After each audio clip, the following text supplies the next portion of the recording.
Hi guys! In this video, explain ko sa inyo paano kumita ng diamond sa Pet Simulator X.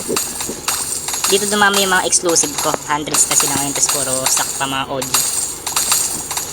Actually, basic lang paano kumita ng diamonds dito sa Pet Simulator X. A few moments later. Buy and sell technique. Paano yung sinasabi kong buy and sell technique? Ganito yon. Pag bumili ka ng pet, ibebenta mo siya sa mas mataas na halaga. Parang ganito. Nabili ko to na 6 million, ngayon binibenta ko siya na 7.1. Pag may bumili nito, kikita ako ng 1 million. Ito naman, nabili ko to ng 8.5. Ngayon binibenta ko siya ng 9.5. Pag may bumili dito, kikita ako ng 1 million. Actually, kala nyo walang bibili, pero may bibili niyan. Basta mag-post lang kayo na mag-post, tapos maghintay lang kayo, may bibili niyan. Tapos pag may bumili nun, bibili kayo ulit sa mas mababang halaga. Nyari, nabili ko to 6 million, bibenta ko siya ngayon ng 7 million, ngayon may bibili niyan. Pagkatapos nun, pag may bibili niyan, kumita ko ng 1 million ngayon, bibili ako ulit ng gantong pet, 6 million ulit, ngayon bibenta ko na naman siya ng 7 million.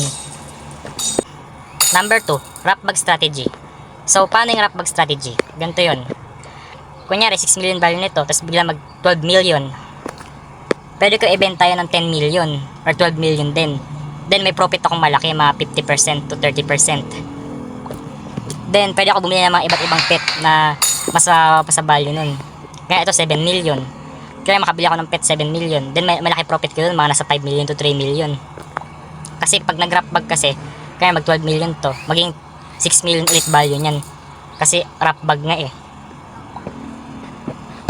Ganyan yung wrap bag strategy. Ayun yung ginawa ko, kaya dumami ng ganito, nung dumami ganito yung mga pet ko. Dati konti lang yan. Nung panahon nun, usong-uso yung wrap bag. Doon ako lumakas. Number 3, mga rewards. Kunyari, naglalaro ka, may mga makikita kang mga ganito. May mga makikita kang ganito. Mga achievements. Makakatulong to para dumami mga diamonds mo. Yan, dadami yung diamonds mo pag tinapos-tapos mo. Makakuha ka rin ng mga huge. Ayan o. Ito rin yung isa sa way para makakuha ka ng mga diamonds. Actually, di ako active dito, pero pwede nyo rin gawin to. Ito rin rewards. Makakatulong din to para dami yung diamonds nyo. Pwede rin ata kayo makakuha ng huge dito. Ayan yung isa sa way para makakuha ng mga diamonds at dami yung diamonds. Pero di ko siya masyado recommended kasi di naman dito dumami yung diamonds ko. Tapos puro paswertihan lang. Ako kasi mas naniniwala ko sa hard work kaya swerte.